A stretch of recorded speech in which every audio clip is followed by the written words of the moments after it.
Worksheet 15 for class 9th. The question number 1. Find the product using a suitable identity. A minus 1 upon a plus 1 by a square plus 1 upon a square and a raised to power 4 plus 1 by a raised to power 4. Find the product. Use the identity. The which one identity it will use? A minus b and a plus b. The identity used a minus b into a plus b. The product is a square minus b square. A square minus b square. Now the product of a minus 1 upon a plus 1 upon a is a square minus 1 upon a square. This is the product of these two. Now a square plus 1 upon a square and a raised to power 4 plus 1 upon a raised to power 4. Now again a minus b, a plus b, the same numbers. तो इसको हम लोग क्या करेंगे? a square minus b square. ये इन दोनों का product हुआ. पहले इन दोनों का प्रोडक्ट ये आया, फिर इन दोनों का ये आएगा और इसको एज इट इज लिख लेंगे. तो ये हो गया आपका a raise to power 4 minus 1 upon a raise to power 4 और ये है a raise to power 4 plus 1 upon. फिर वही सेम आइडेंटिटी लगेगी ए माइनस बी और a plus b. The product of a minus b a plus b is a square minus b square. The product is a raised to power 8 minus 1 upon a raised to power 8. This is the final answer. पहले इन दोनों का product ये हुआ, फिर इन दोनों का product ये, इन दोनों का प्रोडक्ट ये. The question number 2. ABCD is a parallelogram and line segments AX and CY bisects the angle A and angle C respectively. Show that AX parallel to CY. Question number 2. सबसे पहले हम लोग बनाएंगे parallelogram. Parallelogram A B C D.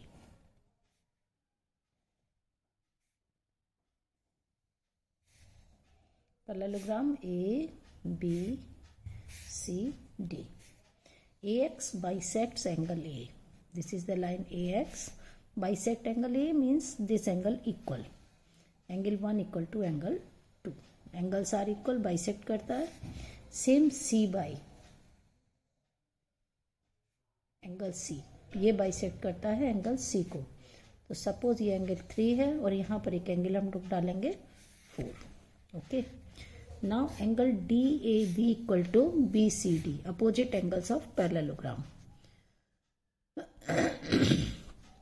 Angle DAB equal to angle BCD. क्यों बराबर है? Opposite angles of parallelogram. Okay. अब half कर दें इसको. इन दोनों एंगल को डिवाइड कर दें 2 से. Angle DAB equal to angle half of BCD. दोनों को आधे से मल्टीप्लाई कर दिया, हाफ कर दिया. तो इसका हाफ क्या है? 2 और इसका हाफ है 3.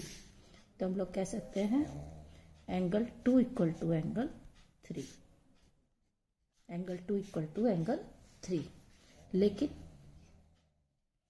एंगल 3 किसके बराबर होगा? एंगल 4 के.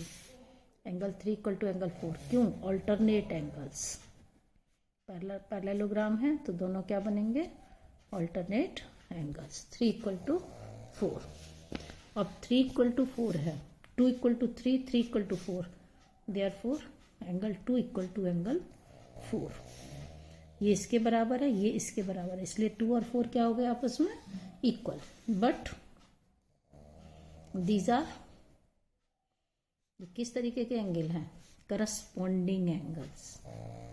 These are corresponding angles. और जब करस्पॉन्डिंग एंगल्स बराबर होते हैं तो लाइंस होती हैं पैरेलल. तो हैंस इसका मतलब क्या हो गया? AX parallel to C y। जब करस्पॉन्डिंग एंगल बराबर हो गए तो ये दोनों लाइन आपस में क्या हो जाती हैं, parallel. Simple question. Question number 3, the circumcenter of a triangle ABC is O. Okay, prove that angle OBC plus angle BAC equal to 90 degree. तो पहले इसका फिगर बनाएंगे, फिगर बना के प्रूव करते हैं। पहले circumcenter of triangle ABC is O, means circle के अंदर है एक ट्रायंगल। देखिए पहले फिगर बनाएंगे, सर्कल, इसके अंदर एक ट्रायंगल, इसका की सेंटर क्या है आपका, O। O is the centre. Okay, हमको प्रूव करना है OBC, यानी ये है ABC, यानी OBC angle this plus angle BAC, ये इन दोनों एंगल का सम प्रूव करना है 90 डिग्री। तो हम लोग इसको ज्वाइन कर देंगे और ये एंगल को X लेंगे और इसको भी X। ओके, अब यहाँ से देखिए OB इक्वल टू OC, दोनों रेडियाई हैं। OB equal to OC, OB equal to OC है तो दोनों एंगल बराबर होंगे। OBC equal to angle OCB, OBC equal to angle OCB, इनको मान लेते हैं लेट X, दोनों X के बराबर हैं। अब ट्राइंगल सम प्रॉपर्टी लगाएंगे, X plus angle BOC equal to 180 degree, X plus angle BOC, तीनों का सम 180 डिग्री। तो यहाँ से BOC क्या आ जाएगा, BOC equal to 180 minus 2x। Okay, 180 minus 2x। लेकिन BOC एंगल किसके बराबर होता है, double of angle BAC।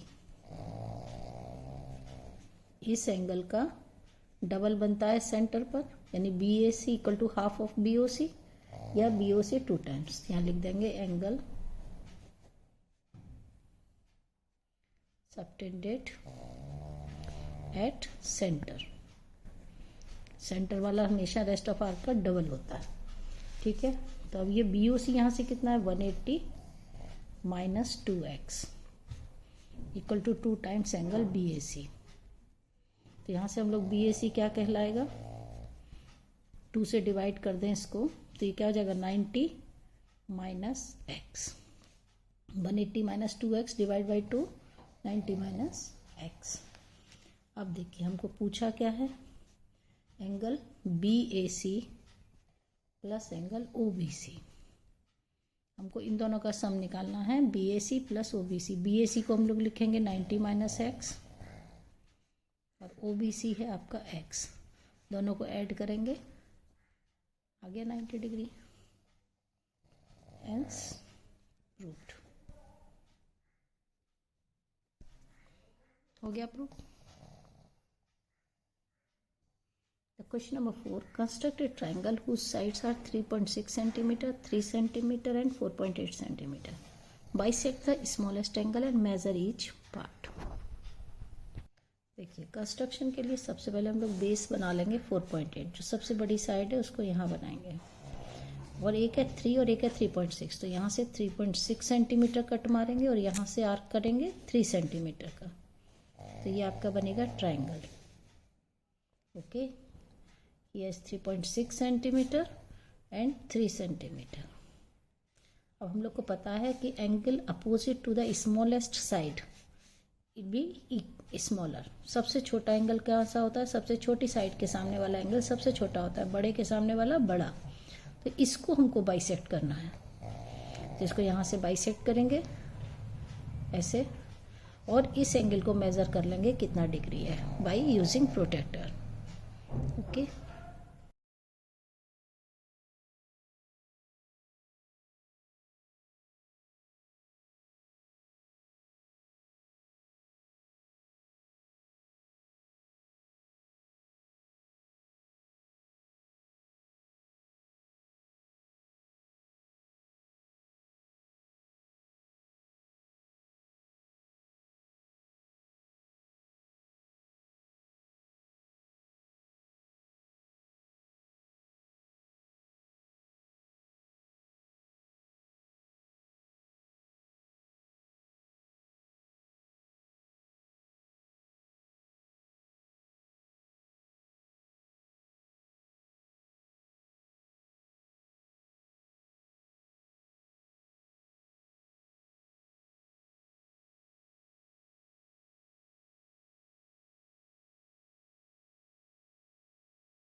Question number 5.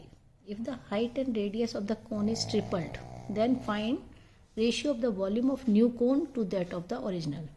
अगर हाइट और रेडियस दोनों को ट्रिपल कर दिया जाए तो जो वॉल्यूम है न्यू कौन का ओरिजिनल के कितने टाइम्स होगा, क्या रेशियो होगा. Let the height and radius of cone are h and r respectively. Okay, अब new cone, height of new cone, अगर इसको हम लोग न्यू कोन की हाइट जो लेंगे उसको हम लोग लिख देते हैं h dash equal to triple यानी 3h. Okay, height and radius of cone is tripled and the radius of new cone, height of new cone लिखना था यहाँ पर, height of new cone h dash इतना, the radius of new cone r dash equal to 3r.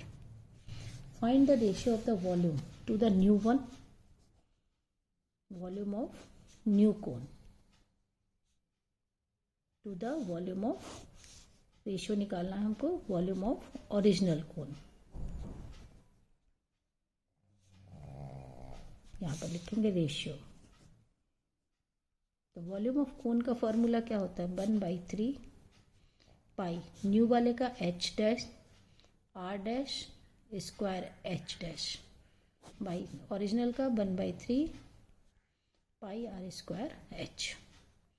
ये दोनों cancel होगा. r dash square को हम लोग क्या लिखेंगे 3r और h को लिखेंगे 3h और इसको लिखेंगे r स्क्वायर इंटू h. तो it is equal to the 9r square into h square, sorry 3h, 9r square into 3h by r square h. Cancel. तो we get 27:1. The ratio is 27:1. Last question from the probability. 2 dice are thrown simultaneously 500 times. Each time the sum of two numbers appearing on their top is noted. Sum of the number. देखिए जब भी number सम दोनों पे 2 आएगा कितने times, 3, 4, 5, 6, 7, 8, 9, 10, 11, 12. यह है सम of the dices, दोनों डाइस के नंबर का सम. If the dice are thrown once more, find the probability of getting a sum of 7. ठीक है, 500 टाइम्स फेंका गया यानी टोटल आउटकम 500 है. 7 पाने के लिए कितना होगा फेवरेबल आउटकम 75. तो हम लोग इसकी प्रोबेबिलिटी निकालेंगे 75/500. More than 11 just 70/500. थर्ड में लेस देन और इक्वल टू 6, लेस देन और equal to 6 means less than 6 तो ये सारे हैं और इक्वल टू 6 यानी इन सबको ऐड करेंगे डिवाइड बाई 500 और लास्ट निकालेंगे बिटवीन 5 एंड 10 यानी 5 और 10 के बिटवीन में कौन कौन सा आएगा 6, 7, 8, 9. सिर्फ इन 4 को ऐड करेंगे 6, 7, 8, 9. ये addition divide by 500. Okay, let's see. तो first one, probability of sum 7. तो 7 वाले सम में बताए थे फेवरेबल आउटकम 75/500. कैंसिल कर देंगे इसको 25 से, तो 3 टाइम्स और ये जाएगा 20, 3/20. और सेकंड में आपका निकाला है P. किसकी निकालनी थी probability, some is more than 11. तो मोर देन 11 हमारे कितने आउटकम्स थे 70 आउट ऑफ 500. तो वी गेट 7/50. और थर्ड हमको निकालना था सम इज लेस देन और equal to 6. Sum is less than और इक्वल टू 6. तो टोटल करेंगे वहाँ पर कितने थे, मैंने कहा था सबको 19 + 30 + 22 + 55 + 52 और टोटल आउटकम्स 500। अब इनको ऐड करेंगे तो आएगा 178/500। Now we get cancel by 2, 89/250। Okay, and the last fourth one of the probability, sum is between 5 and 10. Sum is between 5 and 10, which is equal to the चार थे 6, 52, 75, 70 and 53/500। यानी between है तो 6, 7, 8, 9 इन चार का ऐड करेंगे तो ये आएगा 250/500, विच इज 1/2। ओके।